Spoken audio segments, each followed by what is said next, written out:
Are you ready to bring your real estate game to the next level?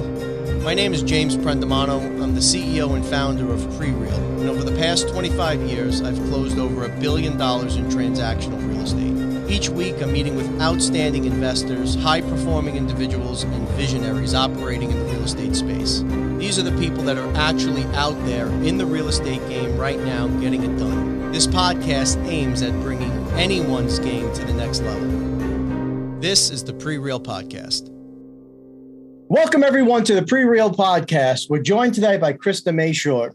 Now, as I was going over kind of our cut sheets and prep sheets for Krista, and as we always do, I took a deep dive on the content, and I wanted to have a good sense of who was joining us. I stumbled, Krista, with, do I say she's a firecracker, or, do I say that she's a real spitfire? And anything short of like nuclear explosion, I feel didn't capture your energy. Krista is top 1% of realtors nationwide for 20 years running. Okay. She sold over 2,300 homes. She's top 1% of coaches nationwide, best-selling author on 4 different books. She was named among the top 125 impactful leaders in 2022, recognized by Forbes, Wall Street Journal, NBC, Fox. Like, we're talking Tony Robbins and folks along that ilk. She is an absolutely amazing woman, tremendous energy, brilliant entrepreneur. And that's what we've got for the intro. Krista, thank you so much for joining us. Thanks, James. I appreciate you having me. Do you like to be called James or Jim? James, Jim, whatever suits you. I like to call you what you like to be called. So I'll call you James. There you go. Thanks for having me on here. I'm excited to be here. I know we were just talking about earlier, like there's so many ways to do real estate now, and it has changed and adapted so much over the years, but it seems like sometimes real estate agents just have they're very reluctant to make the change. So we're hoping to get people excited about kind of seeing business in a new way today.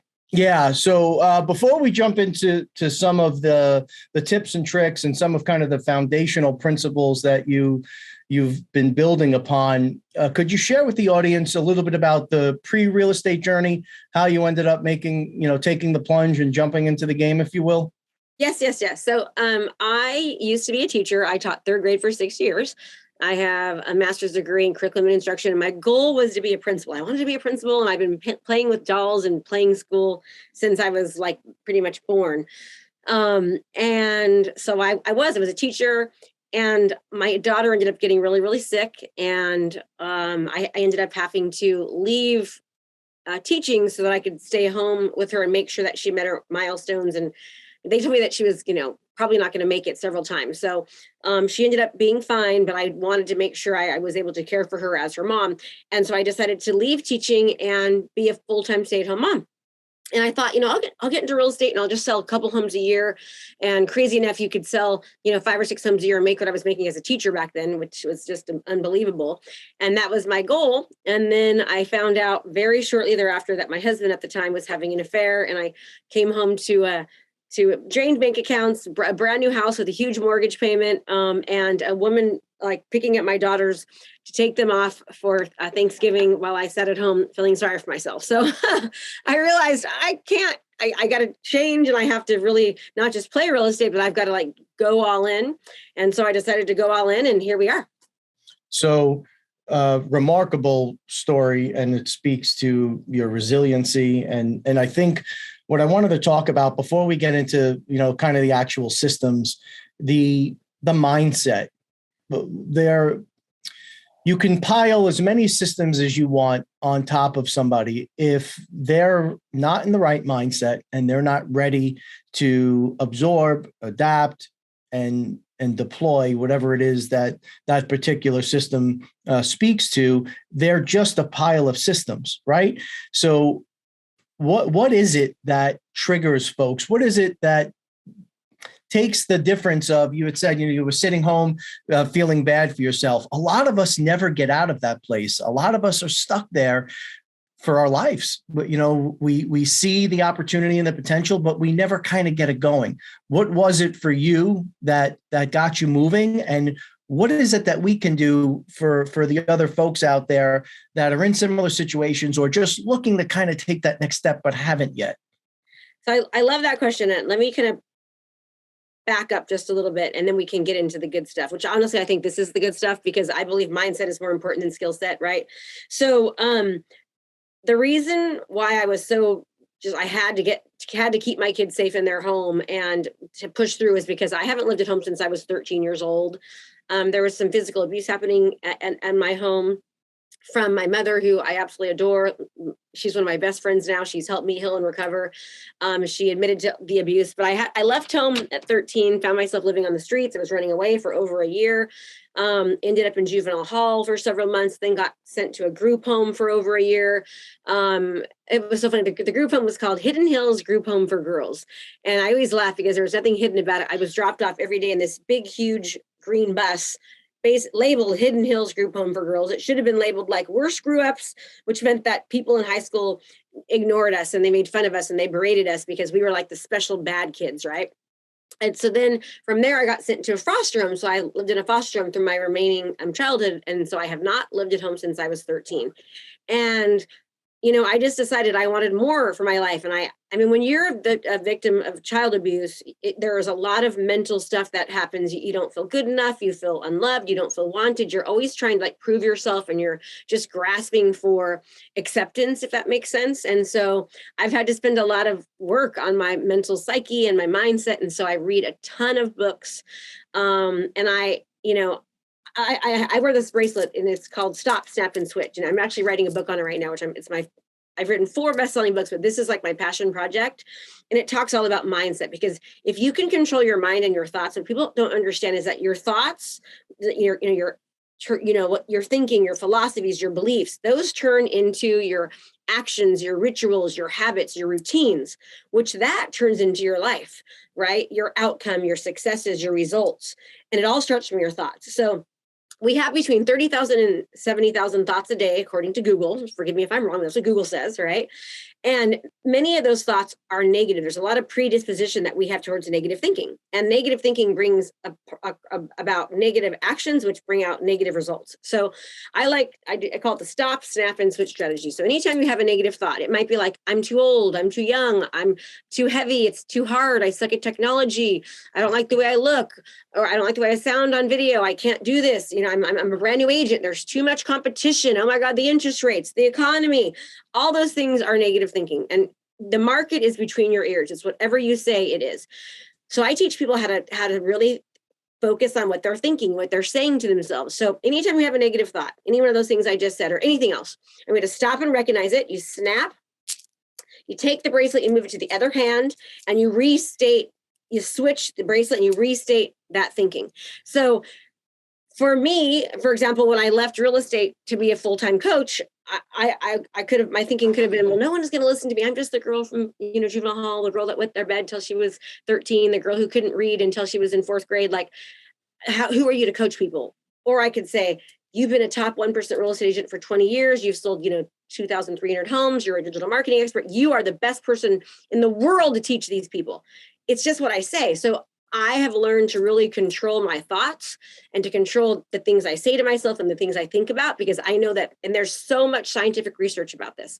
We have the potential of our brains, the potential is everything. And so I teach people how to get their thinking in check so they can get their life in check. So it's interesting. I want to pause on this for a minute and make sure that the audience is fully understanding and digesting what Krista is saying here. The negative thoughts, sometimes those of us that use humor to cope will vocalize and will joke, kind of the self-deprecating humor, right? Many of us do that, many of us don't. It all starts with the thought. If you're having negative thoughts, whether you're expressing them or not, that is where it all begins, folks. I think it was Krista that said thoughts leads to beliefs, and beliefs lead to action. It all starts in between the ears. And if we're not correct there, then the result, right, the outward presentation never can be right. So mindset is such a critical, it's everything, because without the mindset, like we said, it's just a stack of systems that have nowhere to go. So at what point did you recognize that? That level of self-awareness is few and far between. Many of us never, ever, ever get there. I'm still working very, very hard at it. I've been in the business for 25 years. We've had a lot of success, but I'm still working really hard to kind of go back in and reprogram to reach that next level. At what point did you recognize these things? And was it through therapy and speaking to people? Was it books? What brought you to that kind of point where you realized, hey, I've got to stop? Mm-hmm. It's so funny. People ask you that all the time. I wish I had like the defining moment that happened, right? I really don't. I was always like a great kid. I was a great kid who was in a bad circumstance. And so, they were like, how is this girl in the foster home? And how is she, still getting straight A's? And I had a learning disability when I was younger, and they put me in special education class because I couldn't read from the abuse, right? I had a really bad learning disability. Literally wet the bed, like I said, until I was like 10 or 13. And then they taught me how to read, and they taught me, how to do this. But I always had a strong drive. Like I was always, so once I got out of that special education class, I was always like a straight A student, not because I'm smart, because I'm really not. I'm probably like one of the least smart people you'll meet. I'm not saying that negatively, like to stop, snap, and switch. I'm not, this Einstein, but I'm a very hard worker, and I push through things. Like I have a really great drive to be the best I can be. And I push and I keep learning until it happens. But I just, I learned I wanted more in my life. And I learned in order for me to get to, like, there's no one coming to save me, right? I learned very early on that when I turned 18 and graduated from high school and my foster parents kicked me out because the money wasn't coming anymore. And that was why they had me. I learned very quickly that no one is coming to save me and I have to save myself, right? And so I just got obsessed about reading, and I listen to at least one, maybe 2 audiobooks a week. And I'll listen to the same book 4 and 5 times because I'm really trying to master things. And you are the closest association of the 5 people that you surround yourself with. So I'm really cognizant of who I'm spending my time with and hiring the right coaches and the right mentors. And I read, and there's so much evidence about your brain, and, the thoughts turn into actions, turn into your outcome. Right. And you can literally, humans have the ability to create any destiny that they want, whether it be good or bad. Like we were genetically built and wired. Our brains are wired for success. They are, like we were wired, our creator, your universe, God, whatever you want to call it. He created us to be successful. But so many of us, like we're our worst. Like we say things to ourselves we would never say to anyone else. We do things to ourselves we would never do to anyone else. Like we lie to ourselves all the time. The biggest lie that you can tell is the lie you tell yourself. The lie that you're going to try and you stop. The lie that you're going to like do this thing and you don't. Like it just ruins us, right? So I learned very early on that I liked the feeling of feeling good about myself. I liked the feeling of success. I liked the feeling of being happy. And, if you read Napoleon Hill, Think and Grow Rich, there's 13 success habits that every single successful people, whether it be successful in business or successful in, whatever their thing is, there's 13 habits that every single person, he literally interviewed thousands of people from across the country. And they all had these 13 success habits. And one of them was belief. Right? They believed in themselves. They believed they could do it. Another one was persistence. They were persistent, right? They were persistent. They were just decisive in nature. There's these habits. And the cool thing about them is that none of these people were born with these habits. All these habits can be learned. They can be learned. They can be taught if you want to, right? Another one was a burning desire. And I think so many times we're told to have goals and to know why we want things. And people just kind of like shuffle over it because they don't think it's really important. But I'll tell you what, when my ex-husband at the time, who's still the ex-husband, but when he left me with 2 kids, age 2 and 4, with no money in the bank and a brand new mortgage payment, literally, we just bought a house 6 months earlier, and everything was wiped away. My burning desire to keep my kids safe and to keep a head over their roof and to turn that backyard into the beautiful memories and was that burning desire is what helped me sell 69 homes my first year in the business, right? I had a reason. I was in a foster home. I was in a group home. I suffered from physical abuse. I had to keep my kids safe. Knowing what your why is so important, having a desire to do so, right? So that burning desire was huge. And, I got into real estate, and I'll give you some advice. People ask me, how the hell did you sell 69 homes your first year? All of them were buyers, by the way. And then quickly I switched them to sellers. But the way that I did that was I looked at what people were doing, and I thought, how can I do better? How can I take what people are doing and do more? How can I like literally have a unique value proposition? So when I sold my first house, I put money away from marketing, and I started marketing. And I remember when I had my first listing, and when everybody back then was doing black and white flyers, if they were even doing black and white flyers, right? I would do like 4-page bright glossy brochures. I'd take a CD, and I put 50 pictures on the CD, and I put them a little thing on the sign with the CDs. I marketed my properties on Comcast television. I got an ad at the movie theater and did a video like many years ago. I spent $3,000 and did a video and put my video in the movie theaters. I put myself on the buses. Like I did all of that within my first year, 2 years in being in the business. And I literally dominated. I was like a tornado that just seemed to have showed up out of nowhere, but it was because I invested in myself. I studied the market, and I did if people weren't doing something, I capitalized on it. If they were doing it, I figured out how can I do that better. And I invested. I invested in training back then, and still do to this day. And I just decided, like, I'm going to be doing what no one else is. like everyone in this city is going to know who I am. And I learned the skills to do it. And that's how I did it, So, I was smirking as you were going through all of the little iterations and improvements and action items that you pursued in that first year. I also did many of them on the commercial side. I did a lot of commercial work. But I have found that it is very difficult to translate that fire, that passion, that tenacity to others. Mm-hmm. Resources, I think, have become our biggest enemy. I think that people are too comfortable today. And absent that necessity, there is always an excuse and always a reason. Like you said, I don't like the way I look in video. I don't like the way I sound. Or my broker should be doing that for me. Blah, blah, blah, blah, blah.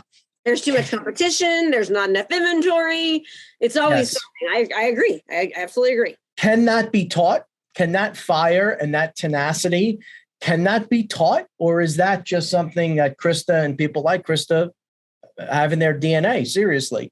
No, I think it's very difficult to teach drive. Like I've learned that it's very difficult to teach drive, but the biggest thing that people need to learn is they need to have belief, right?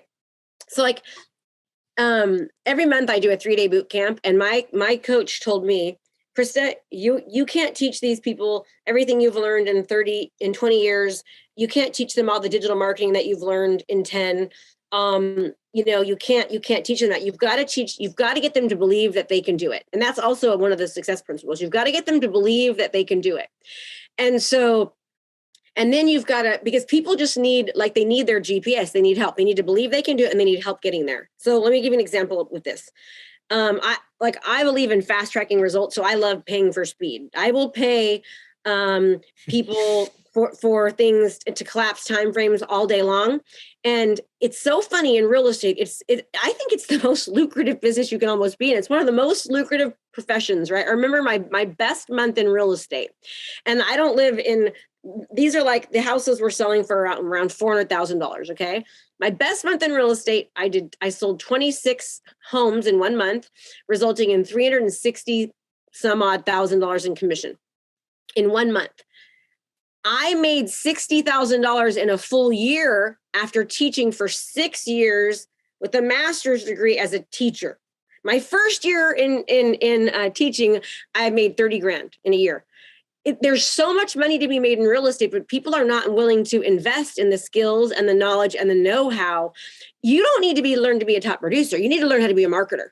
right? Market yourself, market your listings. Anytime anybody thinks real estate or their community, they need to be thinking about you. I've trademarked the term community market leader, and that's the way it should be. And that was when the market crashed, James, I remember I had sold 169 houses my best year in real estate by myself. There was no other licensed agent. It was just me.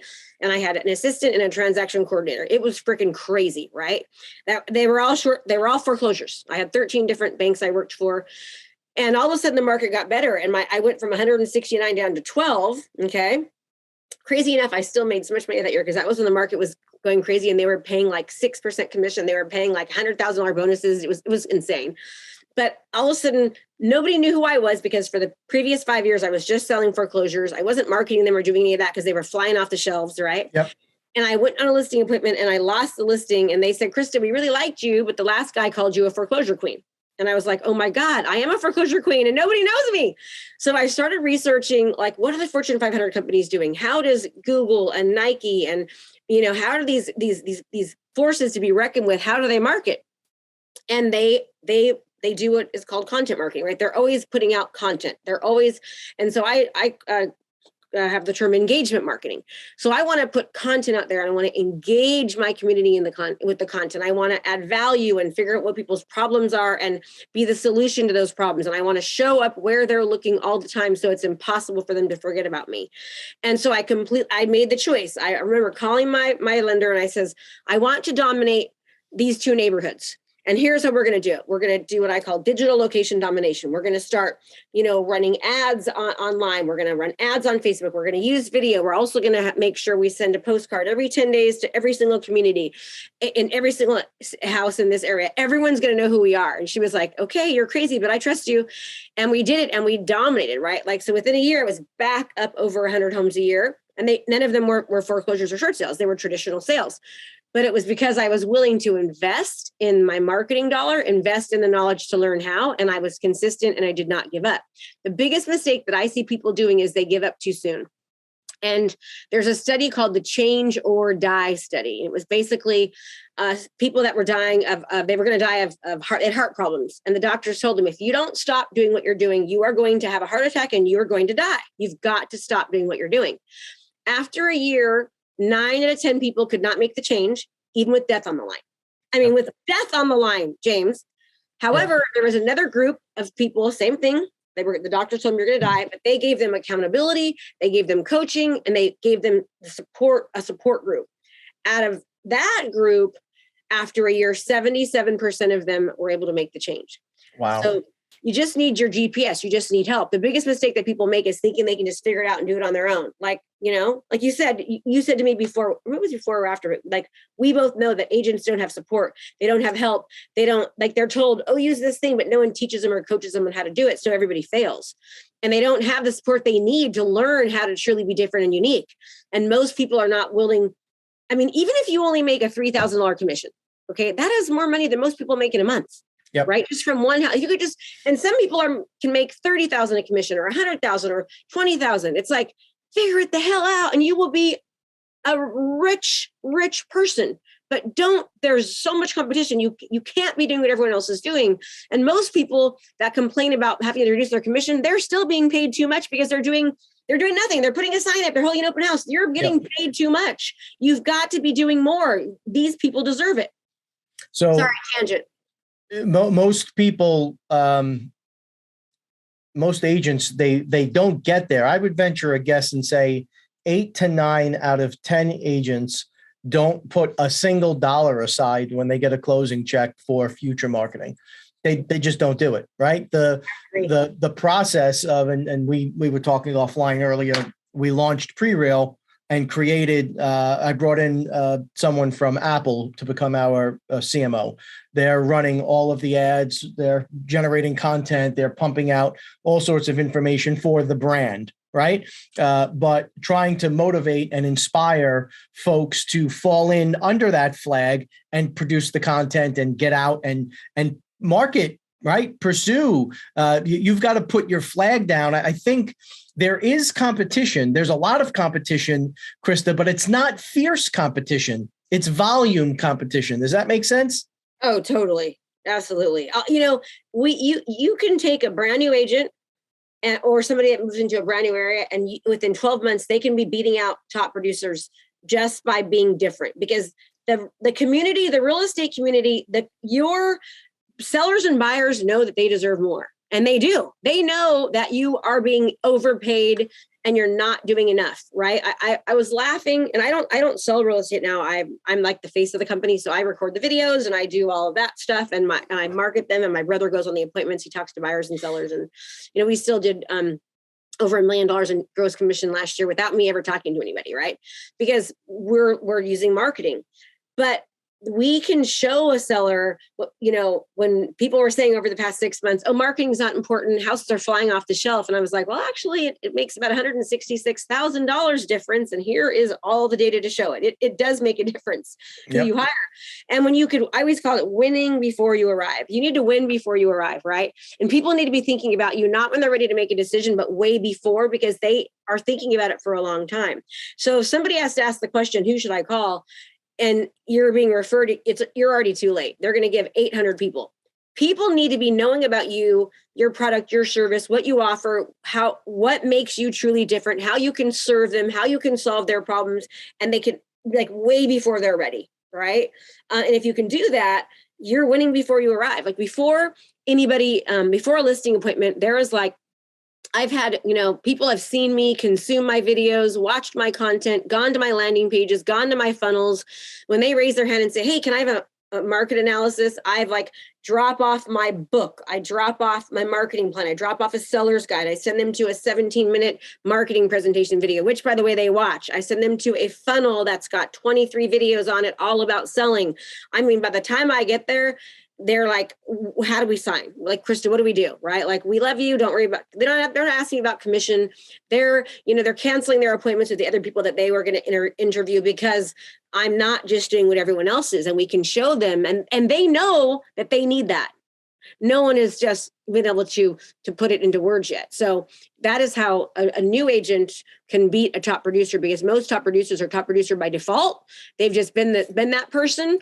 I can tell you, James, time after time, we have taught people how to beat top producers, and they're like, man, it was easy, because they just aren't doing the kind of things that I just said.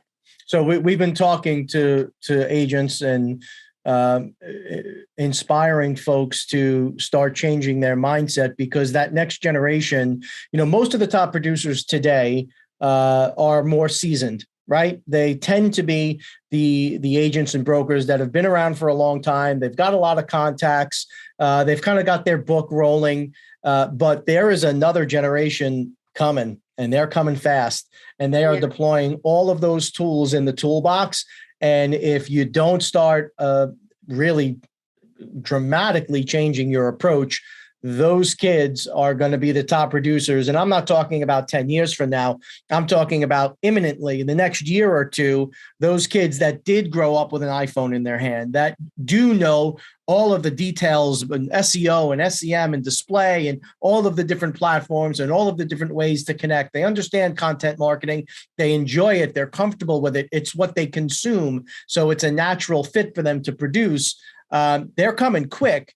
And to get folks to recognize that, and so the audience understands, when I have folks on the show, there's a lot of people we pass on, right? And as I was diving into Krista's content, her podcast, by the way, Fired Up, outstanding. They're for the most part shorter episodes. They're to the point. They're gold. If you're in the business, gold in many of those episodes. And one of your episodes talked about how you win, and you touched on a little bit of it now, every listing appointment, because before you get there, the marketing plan, you're dropping off in advance, your sales funnel, the video, you wrote a book about each one of the markets that you're focusing on, how to sell your home in this market, how you sell, right? And that's the type of investment of time and intellectual capital that's required to win today. And once you've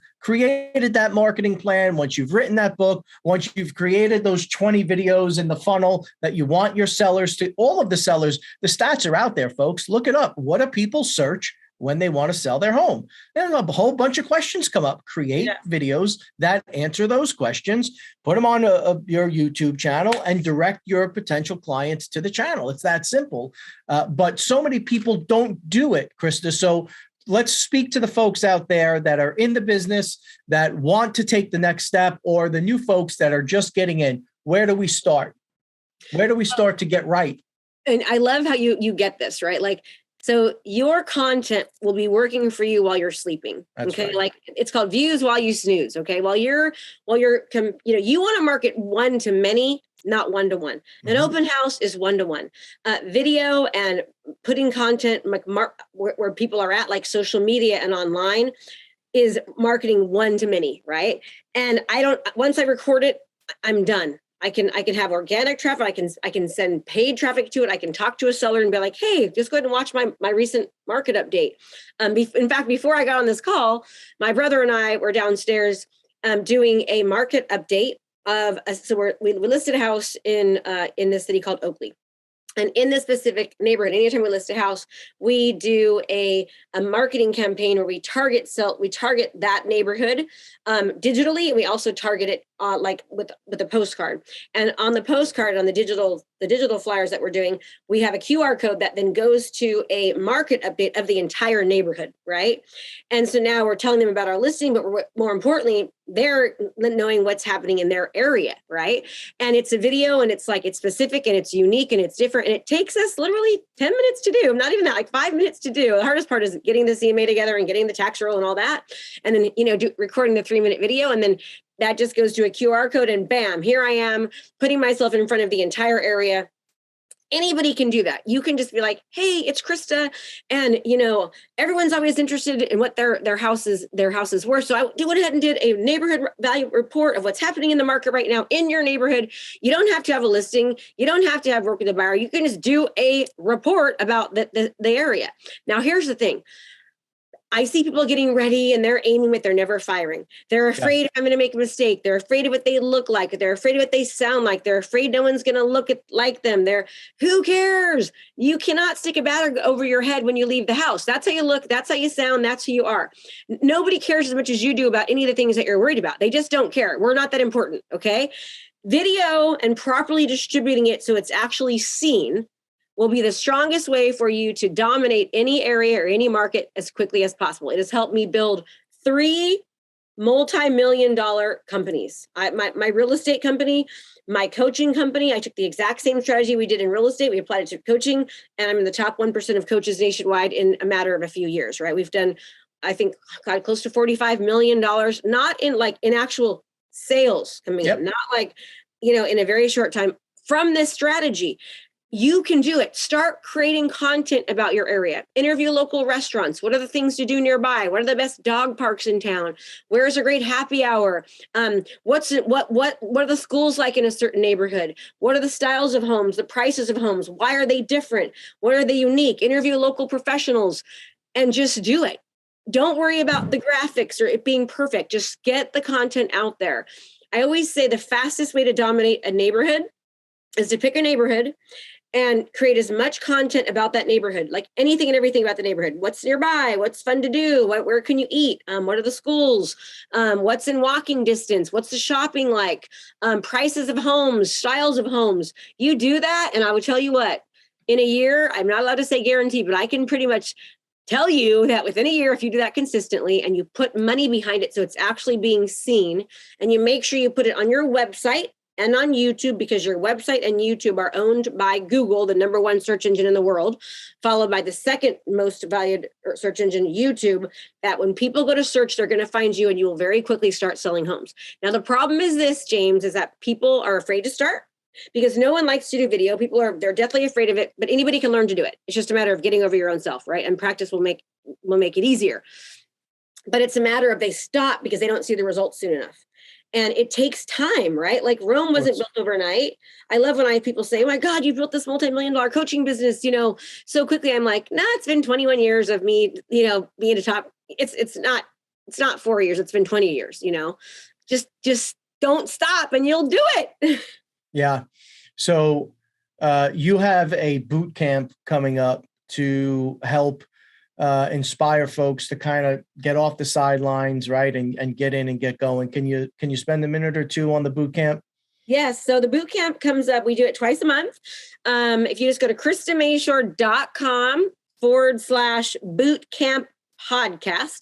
So KristaMashore.com/bootcamp podcast, all one word. It'll get you access to our, it's 2.5 days. It's virtual. It's so affordable. It's the cost of a few cups of coffee. And we literally go all into digital marketing and unique selling proposition and finding your client avatar and your niche and how to use video and why. And we just teach people how to become master marketers. And are you covering any component of mindset in that? Tons. There's 30% of it's mindset. And here's why, because I can give you all the skills in the world, but if I can't get you to do the thing and to believe in yourself, it won't make a difference. So we absolutely incorporate tactical skills, strategy, and mindset throughout the 3 days. It's fascinating to me that Rich Dad, Poor Dad does a good job of capturing some of this, but there's a negative connotation that some people have with real estate agents, including real estate agents, right? They got that perception of themselves. And almost people kind of scoff, oh, you're a realtor or you're in real estate. Yeah. Listen, folks, there is no better place where you're not trading time for money, where you can scale and you can make real serious money. I don't care what market you're in a relatively short period of time. Real estate, it's the greatest business in the freaking world.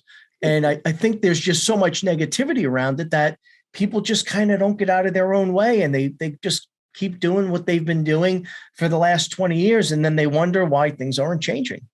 You know, it's crazy. So to go to like the most prestigious colleges in the world, Harvard, Cornell, you know, it costs between $60,000 and $70,000 a year. Do you know after graduating after 4 or 5 years, the average person makes around $68,000 a year? And after being in that industry for 12 years, it's around $85,000 a year that they make graduating from those colleges. Now, they have hundreds of thousands of dollars of debt, and to make $65,000 a year or cap at 85, right? Doctors go to school for 13 years. They acquire $500,000 of debt. They work 150 hours a week to make $500,000 a year. After 13, 14, 15 years, Yep. You can make that easily in a year with the right skills, but people just aren't willing to do it. They settle with mediocrity. They don't invest in themselves. They don't invest in the skill. They don't give it the time. Who cares if it takes 3 years to learn? Who cares? It's going to take you 5 to get a degree to make crap, you know? Sorry, Folks, I get a little passionate about this. No, I love it. You could make that in one deal. I know. The right market, the right discipline, and the right typology as far as asset class goes, you can make that, and we have done that in one deal. This is an amazing business to be in. I don't think there's ever been a better time to get into real estate. So Krista, we're going to have, of course, all the links and all the information where folks can find you. I'm going to reach out separately. I want to bring all of my team and join your next boot camp. I think that'd be a great way to kind of give another advantage to my team. So all of that will be below, folks. But Krista, just spend 1 minute on where people can find you, the best way to reach out, if you will, for the coaching, the real estate, the books, the whole 9 yards. Yeah, you can go to KristaMashore.com and all of it's there. Obviously, I'm on all the socials. You can just Krista Mashore coaching or just my name, and go for the bootcamp, KristaMashore.com/bootcamp podcast, and I'll see you there. And yes, I appreciate being on here, James. Thank you so much. I love it. No, this was a treat. I really do appreciate the time, and we'll catch you at that bootcamp. Okay. Yay. Thank you. Krista Mashore, everybody. As always, please stay safe.